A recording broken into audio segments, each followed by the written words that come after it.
ఊహించలేని దీవెన, ఆశీర్వాదము, స్వస్థత, కృపాక్షేమము మీకు కలుగును గాక. నజరేయుడైన యేసు నామమున ఆమేన్.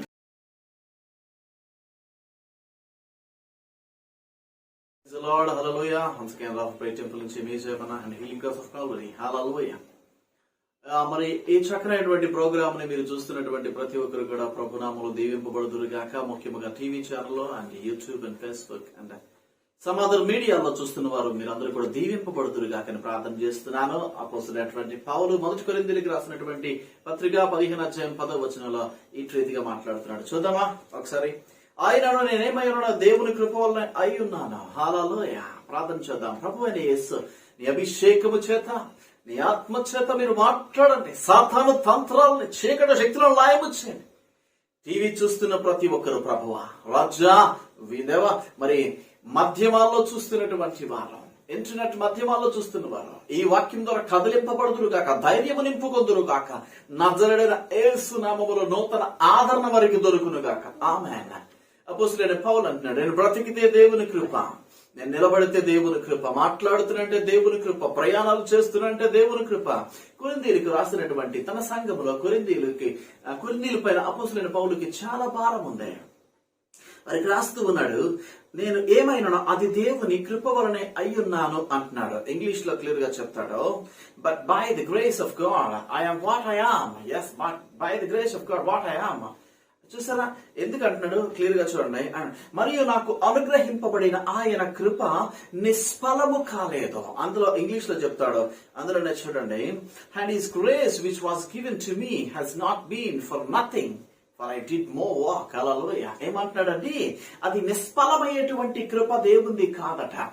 ఫలించేటువంటి కృప, ఫలింపులో నడిపేటువంటి కృప, తోడై ఉన్నటువంటి కృప, కాపాడినటువంటి కృప, ఆదరించేటువంటి కృప, కరుణ చూపించేటువంటి కృప, వెలుగై ఉన్నటువంటి కృప ఆయనకి. ఎందుకంటున్నాడు? చూడండి చూడండి, నిష్ఫలము కాలదు గాని వారందరికంటే నేనెక్కువగా ప్రయాసపడి తిని నా సహోదరుల కంటే. హల్లెలూయా.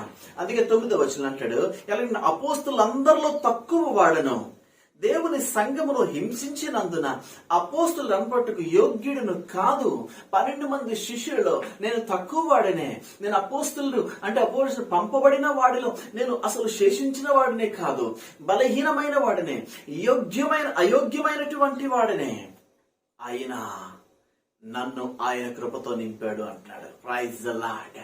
నువ్వు ఎలాంటి పరిస్థితిలో ఉన్నా ప్రియమైన దేవుని బిడ్డ, ఆయన కృప కొరకు ఎదురు చూసినట్లయితే, ఆయన కృప కొరకు నువ్వు ఆశ కలిగి ఉంటే, ఆయన కృపను పొందుకోవాలనుకుంటే నిన్ను యోగ్యమైన వాడిగా దేవుడు చేయబోతున్నాడు ఈరోజు. Praise the Lord.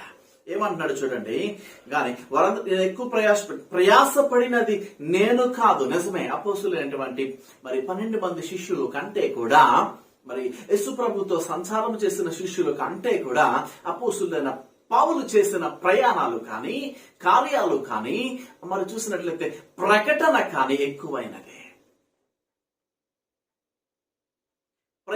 ఏమంటున్నాడు? వారందరికంటే నేను ఎక్కువగా ప్రయాసపడి తిని అని ఒక వర్డ్ ఇచ్చేశాడు.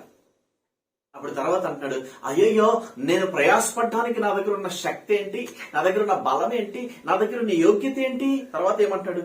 ప్రయాసపడినది నేను కాదు, నాకు తోడయ్యున్న దేవుని కృప ఉంది గనుక నేను ప్రయాస పడగలిగాను. 2 కొరింథీ పత్రిక 11 23వ వచనములో ఒక మాట అంటాడు అపోస్తలుడైన పౌలు. 11:23 మనం చూసినట్లయితే 2 కొరింథీ పత్రిక 11:23 ఒక మాట ఉంటుంది, వారు క్రీస్తు పరిచారకులా, నేను క్రీస్తు పరిచారకుడినే. వెరివాని వలె మాట్లాడుచున్నాను, నేను మరి ఎక్కువగా క్రీస్తు పరిచారకుడును, మరి విశేషముగా ప్రయాసపడి తిని, మరి అనేక పర్యాలు చెరసాల్లో ఉంటిని, అపరిమితముగా దెబ్బని తింటిని, అనేక మార్లు ప్రాణాపాయ స్థితిలో ఉంటిని. వారు క్రీస్తు కొరకు ప్రకటనే చేశారు, కానీ నేనేం చేశాను? చెరసాల్లో ఉన్నాను, దెబ్బలు తిన్నాను, ప్రాణాపాయ స్థితిలోనికి వెళ్ళాను. దేనికోసం? క్రీస్తు పరిచర్య చేయడానికి, క్రీస్తును ప్రకటించడానికి. అపోస్తలుడైన పౌలు అంటున్నాడు. ఎందుకు అంటాడు? 11వ అధ్యాయము 1వ వచనంలో ఎందుకు ఇలా అంటున్నాడు?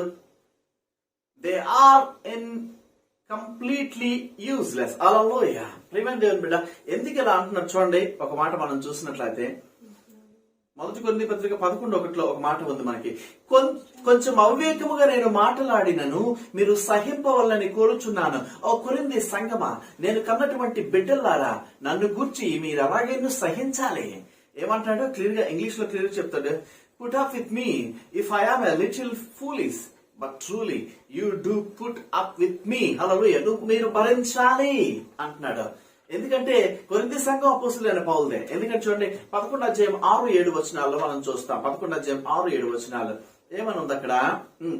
మాటల యందు నేర్పు లేని వాడనైనను జ్ఞానమందు నేర్పు లేని వాడిని కాదు. నాకు మాట్లాడడం రాదు, ఈ లోకానుసారంగా మాట్లాడడం రాదు, మాయ మాటలు చెప్పడం రాదు, అబద్ధాలు చెప్పడం రాదు, లేకపోతే దోచుకోవడం రాదు, లేకపోతే ఎక్కడ అక్కడ అబద్ధాలు చెప్పి వారి జీవితాలను వీరి జీవితాల్లో చిచ్చు పెట్టి సర్వనాశనం చేసి లేకపోతే లాభాన్ని గడించుకున్నటువంటి కుయుక్తి నాకు రాదు. కానీ నా దగ్గర జ్ఞానం ఉంది, అది దేవుడిచ్చిన జ్ఞానము అంటున్నాడు. ప్రతి సంగతిలోనూ అందరి మధ్యను మీ నిమిత్తం మేము ఆ జ్ఞానమును కనపరచుచున్నాము. కేవలం మీరు బాగుపడాలనే కొరింథీ సంఘస్థులారా, కేవలం మీరు మీ చీకట్లో నుంచి బయటికి రావాలని, పాపంలో నుంచి బయటికి రావాలని, శాపంలో నుంచి బయటికి రావాలని యేసు ప్రభు మాకిచ్చినటువంటి జ్ఞానాన్ని, కృపగలిగిన జ్ఞానాన్ని మీకోసం కనబరుస్తున్నామని అపోస్తలుడైన పౌలు చెప్తున్నాడు. హల్లెలూయా. ఎందుకంటున్నాడు చూడండి 7వ వచనము, మిమ్మును హెచ్చింపవలనని మీకు దేవుని సువార్తను ఉచితముగా ప్రకటించుచు నన్ను నేనే తగ్గించుకున్నందున పాపము చేసినా. ఏమంటాడు? మిమ్మల్ని హెచ్చించబడాలని, మీరు దీవింపబడాలని, మీరు సంతోషించాలని, మీరు ఆశీర్వదింపబడాలని, మీరు బాగుపడాలని, మీరు స్వస్థపరచబడాలని, మీరు శాపము నుంచి విమోచింపబడాలని ఉచితంగానే సువార్త ప్రకటించాను కదా. నేను పాపం చేశానా ఉచితంగా సువార్త ప్రకటించడం వల్ల, ఉచితంగా వాక్యాన్ని ప్రకటించడం వల్ల, ఉచితంగా ప్రార్థనలు చేయడం వల్ల అంటున్నాడు పౌలు. ఎందుకంటే చూడండి, ఎందుకు 8వ వచనం చూస్తే, మీకు పరిచర్య చేయుటకై నేను ఇతర సంఘముల వల్ల జీతము పుచ్చుకుని వారి ధనము దొంగిలిన వాడిని అయితేనే. ఏంటంటే నేను మీకు పరిచర్య చేయడానికి ఇతర సంఘాల్లో కూడా జీతం అంటే ఏంటి? కొరింథీయులు ఏం చేశారు? కానుకలు ఇచ్చేవారు కాదు, పిసనారి సంఘం అదే. అవసరాలు తీర్చేవారు కాదు, పిసనారి సంఘం అదే. నీచమైన సంఘం అది, దౌర్భాగ్యం సంఘం అది, వ్యభిచార సంఘం అదే, చీకటి సంఘం అదే. అంటే ఏం చేశాడు? వేరే సంఘాలన్నీ దగ్గర జీతం తీసుకుని, వారి దగ్గర సహాయం తీసుకుని ఇక్కడికి వచ్చి ఉచితంగా వాక్యాన్ని 9వ వచనం చూస్తే క్లియర్ గా చెప్పేస్తాడు. మరియు నేను మీ ఎదురున్నప్పుడు నాకు అక్కర కలిగి ఉండగా నేను ఎవరి మీదనూ భారం మోపలేదు. నాకు అక్కర, నాకు భోజనం కొరకు ఎవరి మీద ఆధారపడ్డాను, టిఫిన్ కొరకు ఎవరి మీద ఆధారపడ్డాను, రెంట్ కోసం ఎవరి మీద ఆధారపడ్డాను, వస్త్రాల కోసం ఎవరి మీద ఆధారపడ్డాను, ఎక్కడికైనా వెళ్ళాలంటే ఛార్జీల కోసం ఎవరి మీద. కొరింథీ ప్రజలారా, మీరు ఎవరైనా సహాయం చేశాడా? ఆధారపడలేదు. మాసిదోనియా నుండి సహోదరులు వచ్చి అక్కర తీర్చిది. అయ్యో నా దగ్గర డబ్బులు లేకపోతే మాసిదోనియా సంఘం నుంచి ఆ సహోదరులు అక్కడి నుంచి మా పాస్టర్ గారు కొరింథీలో ఉన్నారని చెప్పి అక్కడికి వచ్చి అయ్యా సహాయం తీసుకోండి అని చెప్పి కానుకలు ఇచ్చారు. మాసిదోనియా సంఘానికి నేను రుణపడ్డా. ప్రతి విషయంలోనూ నేను మీకు భారముగా ఉండకుండా జాగ్రత్త పడితిని, ఇక ముందుకు జాగ్రత్త పడుతుంది. ఎందుకంటే చాలా ఆ కొరింథీలో ఉన్నటువంటి ప్రజలు అపోస్తలుడైన పౌలుకి ఏదైనా చేస్తే దెప్పుతున్నారు. మేము ఎంత కానుక ఇవ్వలేదా, 100 రూపాయలు ఇవ్వలేదా, 500 ఇవ్వలేదా, 1000 రూపాయలు ఇవ్వలేదా, ఛార్జీలకు ఇవ్వలేదా, బట్టలు కొనుక్కోవడానికి ఇవ్వలేదా, అర్పించి ఇచ్చి దెప్పుతున్నారు కనుక అపోస్తలుడైన పౌలు తీసుకున్న నిర్ణయం ఏంటంటే ఇంకా సంఘం మీద ఆధారపడకూడదు. నేను ఇంకా సంఘం మీద ఆధారపడకూడదు. Okay, just pass.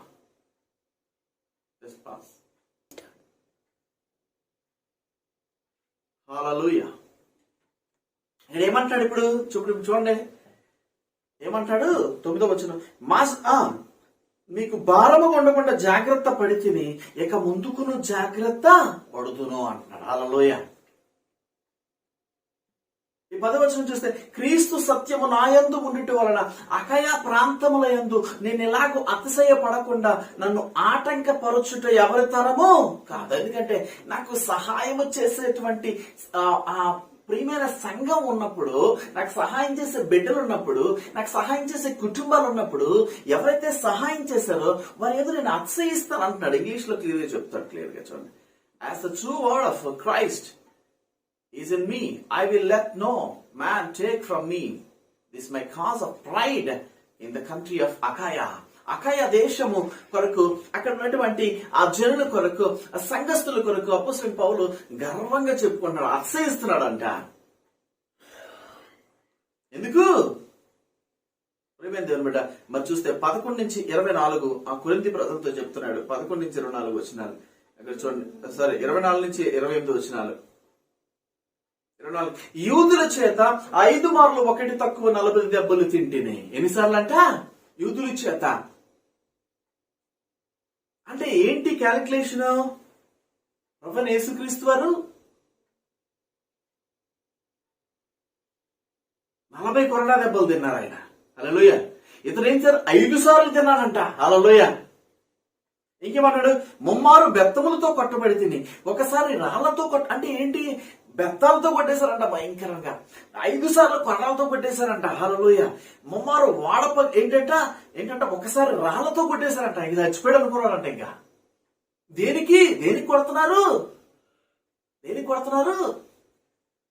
యేసుక్రీస్తు సువార్త ప్రకటించండి. యేసుక్రీస్తు పునరుద్ధానుడు, ఆయన మరణాన్ని జయించాడు అని చెప్పడానికి. యేసుక్రీస్తు నిజమైన వాడు, ఆయన మీ ఆత్మలు రక్షిస్తాడు, మీ జీవితాల్లో అద్భుతాలు చేసేటువంటి నిజమైన దేవుడు, నిన్న నేడు నిరంతరం ఒకటే రీతిగా ఉన్నాడు అని యూదులకు సువార్త ప్రకటించడం, రోమీలకు సువార్త ప్రకటించడం కొరకు, కొరింథీలకు సువార్త ప్రకటించడం కొరకు, ప్రతి ఒక్కరికి యేసుక్రీస్తు నామాన్ని ప్రకటించడం కోసం ఏం చేశారు? బెత్తాలతో కొట్టబడ్డాడు, 5 సార్లు కొరడాలతో కొట్టబడ్డాడు, ఒకసారి రాళ్లతో కొట్టబడ్డాడు, ముమ్మారు వాడ పగిలి శ్రమ.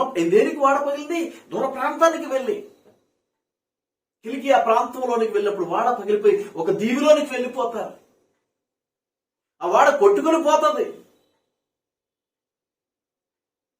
జైల్లో వెళ్లి పౌలు శీల సువార్త ప్రకటించిన తర్వాత ఆ జైలు అధికారులు ప్రాంతాన్ని తీసుకెళ్తున్నప్పుడు వాడ పగిలిపో, వాళ్ళలో ఉన్న సరుకులన్నీ కూడా పారేస్తారు. అప్పుడు ఒక ప్రాంతానికి వాడ కొట్టుకుంటూ పోతే అందరూ అంటారు, ఇక చనిపోతాం, ఇంకా 600 మంది వరకు ఉంటారు ఆ వాడలో, ఇంకా చనిపోతాం అన్నప్పుడు అపోస్తలుడైన పౌలు అన్నాడు, ఈ వాడలో ఉన్న ప్రతి ఒక్కడికి ఎవడి ప్రాణానికి నష్టము కలగదు. హల్లెలూయా. ఎవడు ప్రాణాలు, ఈ ప్రతి ప్రాణం యేసుక్రీస్తు నామములో మా దగ్గర ఉంది. ఒక్కడి ప్రాణం కూడా పోదు. హల్లెలూయా. ఒక్కడ ప్రాణం కూడా పోదు. ఏమంటున్నాడు అక్కడ? వాడ పగిలి శ్రమ పడితేని. హల్లెలూయా. ముమ్మారు వాడ పగిలి శ్రమ పడితేని అంటే ఎన్నిసార్లు? 3 సార్లు వాడ పగిలి. ఒక రాత్రింబగలు సముద్రములో గడిపేది. అప్పుడే వాడ కొట్టుకుని పోతుంది. లంగరు వేసినప్పటికి కూడా వాడ కొట్టుకుని పోతే, కిలికి అనేటువంటి ఒక దీవులోనికి వెళ్ళిపోయినప్పుడు, కిలికి ఆ ప్రాంతపు వారి దగ్గర కొన్ని రోజులు అపోస్తలుడైన పౌలు ఉన్నప్పుడు అద్భుతాలు జరుగుతాయి, ఆశ్చర్యాలు జరుగుతాయి, మహాద్భుతాలు జరుగుతాయి. ఆ ఆదివాసులు, ఆ తెగవారు, మరి చూస్తే ఆ దీవి వాసులందరూ కూడా అపోస్తలుడైన పౌలు హత్తు కూడా మనం చూస్తాం. ఏమంటాడు? దేనికోసం? దేవుని యొక్క వాక్యాన్ని ఇంకా అంటున్నాడు చూడండి, అనేక పర్యాయములు ప్రయాణముల్లోను, నదుల వల్లైన ఆపదల్లోను, దొంగల వల్లైన ఆపదల్లోను, నా స్వజనులైన ఆపదల్లోను, అన్ని జనుల వల్లైన ఆపదల్లోను, పట్టణములో ఆపదలోను, అరణ్యములో ఆపదలోను, సముద్రములో ఆపదలోను, కపట సహోదరుల ఆపద వల్ల ఉంటిని. హల్లెలూయా. నిజమే కదా. ఏంటంట? ప్రయాణం చేసేటప్పుడు ఆపద. ప్రియమైన దేవుని బిడ్డ, ఒకసారి నేను ప్రయాణం చేస్తా ఉన్నా, భయంకరమైనటువంటి ప్రయాణం చేస్తున్నా. రాత్రి 10:30, 11 అయింది అనుకుంటాను. 11 గంటలకు ఒక్కసారిగా బస్సులోనికి పొగలు వచ్చేసాయి. పొగల మీద పొగలు వచ్చేసాయి. ఏం జరిగింది అసలు? దేవుడు క్లియర్ చూపిస్తున్నాడు. ఏదో యాక్సిడెంట్. 110 కిలోమీటర్ల వేగంతో వెళ్తున్న బస్సు వెనక టైర్ పేలిపోయింది. మంటలని చెప్పి పరుగులు పెడుతున్నారు. నేను అసలు మెలకు రావటం లేదు. నా కళ్ళు తెరిచి అంటున్నాను, ప్రభా ఈ బస్సులో ఉన్నాడు ఎవడో కూడా నశించుకోవడానికి వీళ్ళు. నేను కళ్ళు తెరిస్తారు, మొత్తం సెట్ చేయి. కళ్ళు తెరిసేసరికి పొగలు మొత్తం, అంటే వెనకతల టైర్ పేలిపోయింది కదా, ఆ దుమ్ము అనుకుంటాను, వెనక నుంచి మొత్తం బస్సుని కమ్మేసింది. అప్పుడు నేను ఇలా కళ్ళు తెరిచి చూసేసరికి, అది స్లీపర్ బస్సులో వస్తున్నాను, ఏసీ బస్సులో కళ్ళు తెరిచి చూసేసరికి టైర్ పేలిపోయింది అన్నారు. ప్రభా అందరూ క్షేమమేనా? అందరూ క్షేమమే. ఏం చేశాడు? ప్రయాణముల్లో ఆపదంట. ప్రయాణంలో వస్తున్నాడు, చాలా సార్లు అలాంటి ఆపదల నుంచి దేవుడు కాపాడాడు నన్ను. హల్లెలూయా. దేవుని కోసం వెళ్తున్నాడు, లేదా ప్రియమైనటువంటి కొన్ని కుటుంబాల కొరకు వెళ్తున్నాడు. నేను అల్పుడినే, అయోగ్యునే, బలహీనుడినే, నీచమైనటువంటి వాడినే, కానీ నా దేవుని యొక్క కృప నా ప్రయాణంలో తోడుగా ఉంది. అపోస్తలుడైన పౌలుకి బెత్తములతో పట్టుబడుతున్నప్పుడు దేవుని కృప తోడుగా ఉంది. రాళ్లతో పట్టుబడినప్పుడు దేవుని కృప అతన్ని విడిచిపెట్టలేదు. వాడ పగిలిపోయినప్పుడు దేవుని కృప అతను విడిచిపెట్టలేదు. ఒక దగ్గర అంటాడు, నా కృప, నీ కృప ఆకాశము కంటే ఎత్తైనది అన్నాడు. అంటే ఎత్తైన కృప, ఆకాశము కంటే ఎత్తైన కృప ఉన్నది. ఆ కృపను అపోస్తలుడైన పౌలు పైన ప్రత్యేకముగా పొందుకున్నాడు. అంతే. ఒక రాత్రి పగలు సముద్రంలో గడిపినప్పుడు కూడా, వాడ సముద్రంలో కొట్టుకుని పోయినప్పుడు కూడా అపోస్తలుడైన పౌలుతో ఉన్నటువంటి కృప, 600 మందితో ఉన్నటువంటి కృప, అపోస్తలుడైన పౌలుతో ఉన్నటువంటి కృప, అతనితో ఉన్నవారందరితో పాటు ఉన్నటువంటి కృప. ఏమంటాడు? దొంగల వల్ల కూడా ఆపద అనిపించడంట. ఇంకేమంట? నా స్వజనుల వల్లైన ఆపదలు, స్వజనులే. హల్లెలూయా. సొంత వారు కూడా ఏం చేశారు? ఆపదని క్రియేట్ చేశారంట. అవునా కాదా? మనవారే కదా, నా వారే కదా. నాకు కూడా సువార్తలో దేవుని సంఘము కొరకు, ఆత్మల కొరకు, దేవుని పరిశుద్ధాత్మ లీడింగ్ లో నేను వెళ్తున్నప్పుడు నా వాళ్ళు అనుకున్న వారు నాకు మోసం చెయ్యాలలే, నేను అభివృద్ధి పొందితే సంతోషపడతారులే అనేటువంటి వారు కూడా చాలా సార్లు మానసికంగా, శరీరకముగా, ఫినాన్షియల్ గా నాకు దెబ్బల మీద దెబ్బలు కొట్టారు. ఆపేయాలి, నెట్టైనా ఆపాలి, దెబ్బల మీద దెబ్బలు. కానీ నేను నడిపింపబడుతున్నది దేవుని కృప చేత. ఆమేన్. నేను ప్రయాసపడుతున్నది దేవుని కృప కొరకు. హల్లెలూయా. నేను ప్రయాసపడుతుంది దేవుని కృపను పరిచయం చేయాలని కనుక. వాళ్ళేంటి? స్వజనులైన ఆపలేరు ఇంకా. హల్లెలూయా. ఆపగలరా? ఇంకేమంటాడు? ఆపదలు, అన్ని జనుల వల్ల ఆపదల్లోనూ సువార్త ప్రకటిస్తుంటే అన్ని జనులు అటాక్. పట్టణంలో ఆపదొచ్చిందంట, అరణ్యంలో ఆపదొచ్చిందంట, సముద్రంలో ఆపదొచ్చిందంట. కపట సహోదరుల వల్ల, అంటే మనోళ్ళే అనుకుంటాం, వాళ్ళు మనతో మంచిగా మాట్లాడతారు, మనతో మంచిగా భోజనం చేస్తారు, మనతో మంచిగా ఫోన్ కాల్, కానీ వారి హృదయంలో ఏముంది? కపటం. నీ పతనం, నీ నాశనం, నీ దిగజారిపోయే స్థితి చూడాలనుకుంటారు. నీవే జాలి చూపించడానికి క్రూరంగా నవ్వి మూర్ఖమైనటువంటి సాతాను ఆనందం పొందుకోవడానికి, దయ్యపు ఆనందం పొందుకోవడానికి చూస్తారు. కపట సహోదరులు ఉన్నాడంట. ఏంటంటాడు? ప్రయాసముతోను, ఏమంటాడు? ప్రయాసతోను, కష్టముతోను. ప్రయత్నంలో ఏమంటాడు? ప్రయాసతోను, కష్టముతోను, తరచుగా జాగారములతోను, ఆకలి దప్పులతోను, తరచుగా ఉపవాసములతోను, చలితోను, దిగంబరత్వంతోను వంటిని ఇంకనూ చెప్పవలసినవి అనేకములున్నవి. అలలో ఎలా ఉన్నాడంట? ప్రయాసంతో ఉన్నాడు, కష్టముతో ఉన్నాడు, తరచుగా జాగారములతో ఉన్నాడంట, ఆకలి దప్పులతో ఉన్నాడంట. ఇవన్నీ ఎలా జయించాడు? కేవలం దేవుని కృపను బట్టి. హల్లెలూయా. కేవలం దేవుని కృప అపోస్తలుడైనటువంటి పౌలుకి ఉంది గనుక ఈ శ్రమలన్నీ కూడా జయించుకుంటూ వచ్చేసాడు. హల్లెలూయా. ఈరోజు నీ జీవితంలో దేవుని కృప ఉంది అని గుర్తుపెట్టుకోండి. పక్క వాళ్ళు చెప్పండి, నీ జీవితంలో దేవుని కృప ఉందని చెప్పండి. ఆమేన్. నీ ప్రయాసాల నుంచి, కష్టాల్లో నుంచి, ఇబ్బందుల్లో నుంచి, ఇరుకుల్లో నుంచి, ఆకలి నుంచి, శ్రమల నుంచి, దుఃఖాల నుంచి, అవమానాల నుంచి నువ్వు గట్టెక్కుతావు అని చెప్పండి. ఆమేన్. పక్క వాళ్ళు చెప్పండి, నువ్వు గట్టెక్కేసావని చెప్పండి. ఆమేన్. ఇక నీ జీవితం అంతా కృపామయమే. ఆమేన్ చెప్పండి. ఇక నీ జీవితం అంతా క్షేమమే. హల్లెలూయా. ఇక నీ జీవితం అంతా ఆశీర్వాదమే. హల్లెలూయా. ఇక నీ జీవితంలో ప్రతి అడుగు కృపాక్షేమమే. ఆమేన్. ఇంకో మాట అంటాడు, ఇదియుగాక సంఘములన్నిటిని గూర్చి నా చింతయు కలదు, ఈ వారము దినదినమునకు నాకు కలుగుచున్నది. ఆమేన్. నాకు కూడా అదే డిజైర్. చాలా మంది ఎందుకు ప్రభు ప్రభు ప్రభు అంటాం, ఎందుకు ప్రభు ప్రభు అంట. చాలా వదిలేసిన ప్రభు కొరకు, చాలా త్యాగాలు, చాలా వరకు తొక్కిపడేసిన. ఎందుకంటే నాకు దేవుని సేవ, నిజం చెప్తున్నాను, ఈరోజు దేవుని సేవలో ఏ విధమైన సపోర్ట్ లేదు నాకైతే. స్పిరిచువల్ గా, ఆత్మీయంగా, ఫిజికల్ గా, శరీరానుసారంగా, ఫినాన్షియల్ గా ఏం సపోర్ట్ లేదు.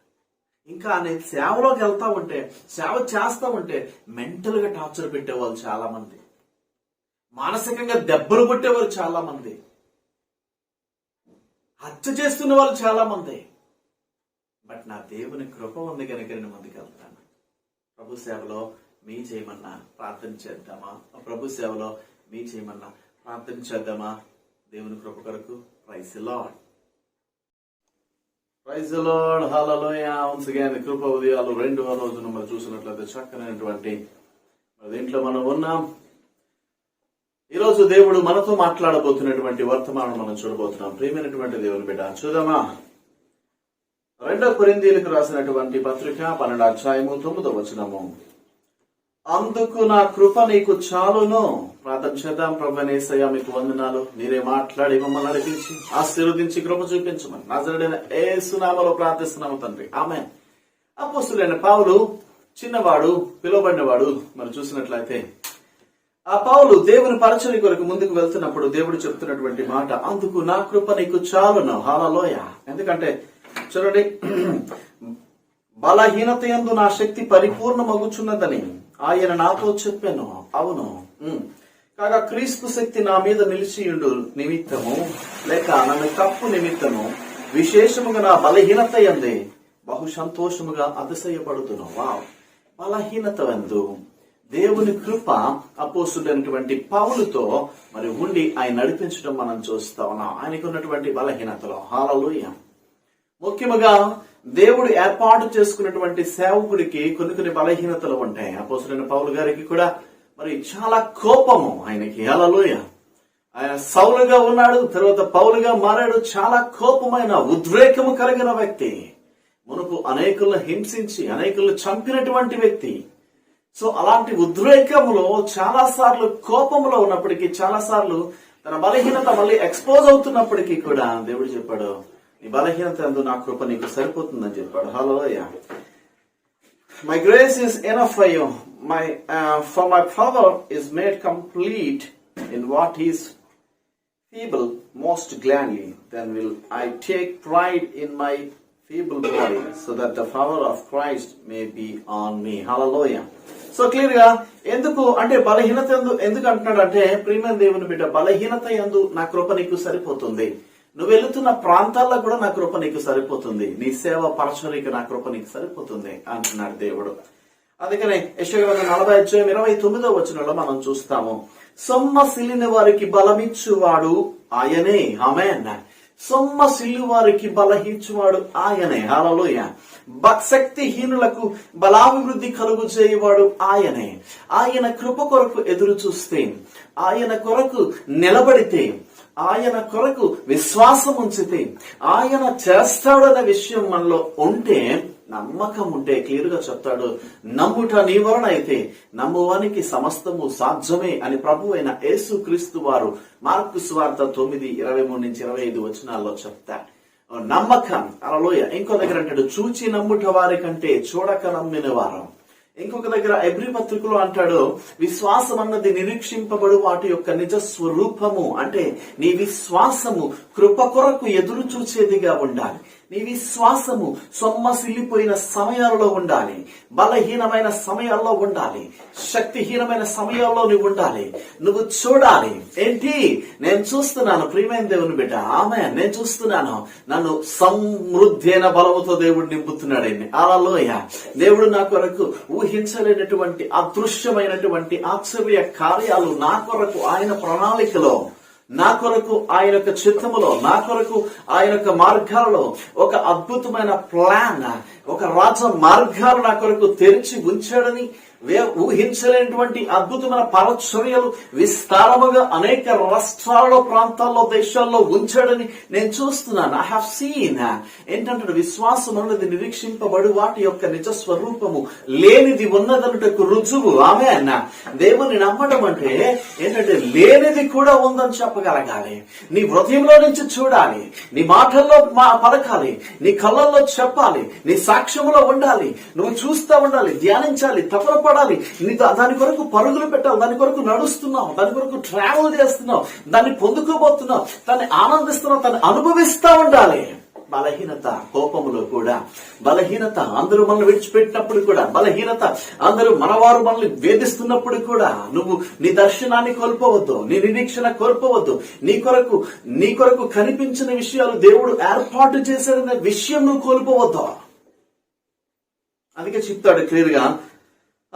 యెషయా గ్రంథం మరి చూస్తే 40:29 చూస్తే 30వ వచనం, బాలులు సొమ్మసిల్లుదురు, అలయుదురు, యవనస్తులు తప్పక తొట్టిల్లుదురు. అవును, యవనస్తులు చాలా మంది కొప్పుకూలిపోతున్నారు. ఈరోజు దేవుని మందిరానికి వెళ్తావా, డిస్కో క్లబ్కి వెళ్తా అంటే డిస్కో క్లబ్కి వెళ్తున్నారు. పరిశుద్ధ గ్రంథాన్ని చదువుతావా, ఫేస్బుక్ లో ఉంటావంటే ఫేస్బుక్ లో ఉంటున్నారు. హల్లెలూయా. ఈ మధ్య ఇన్స్టాగ్రామ్ అనేటువంటి దౌర్భాగ్యపు యాప్ లో బలహీనులైపోయి వారి బ్రతుకంతా కూడా అక్కడే తప్పక తొట్టిల్లుతారు యవనస్తులు. అయితే ఏంటి 31, యెహోవా కొరకు ఎదురు చూచువారు నూతన బలము పొందుదురు. ఆమెన్.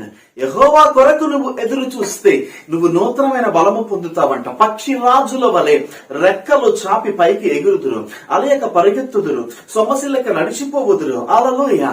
దేవుని కొరకు ఎదురు చూసినప్పుడు నీ జీవితంలో నూతనమైనటువంటి అభిషేకం వస్తుంది, నూతనమైన యవ్వనం వస్తుంది, నూతనమైన ఉత్సాహం వస్తుంది. నువ్వు ఎన్నడూ ఊహించలేని, ఆలోచించని, కలగలిగినటువంటి విషయాలు నీ జీవితంలో జరగబోతున్నాయి. ఆమెన్. Receive your blessing.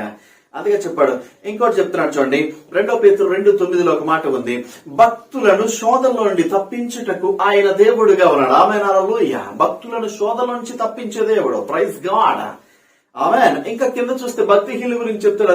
అదే వచనంలో చూడండి కావాలంటే. వాళ్ళంట భక్తిహీనులు ఏం చేస్తారంటే వారు దేవుని మీదే నెపాన్ని మోపుతారంట, దేవుని మీదే తీర్పు తెచ్చడానికి చూస్తారంట, దేవదూతలనే తీర్పు తీరుస్తారంట. వారి జీవితంలో భయము, భక్తి ఏమి ఉండదు. బట్ నువ్వు భక్తివంతుడిగా ఉన్నావు కదా, విశ్వాసంతో ఉన్నావు కదా, కృప కొరకు ఎదురు చూస్తా ఉన్నావు కదా, నిరీక్షింపబడి వాటి నిజమైనటువంటి రూపాలు, ఏర్పాటు చేయబడిన రాజ్యాలు, ఏర్పాటు చేయబడిన సమృద్ధి, ఆశీర్వాదం, కృపాక్షేమము నీ కొరకు జనములను చూస్తున్నావు కదా, గనుక నిన్ను శోధనలో నుంచి తప్పిస్తాడు దేవుడు అంటాడు. ఆమెన్. హల్లెలూయా.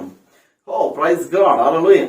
ఇంకో మాట 1 పేతురు 4:14, క్రీస్తు నామము నిమిత్తము మీరు నిందల పాలైన మహిమాస్వరూపైన ఆత్మనగా దేవుని ఆత్మ మీ మీద నిలుచున్నాడు కనుక మీరు ధన్యులు. ఆమెన్. క్రీస్తు నిమిత్తము చాలా మంది నన్ను తిట్టారు.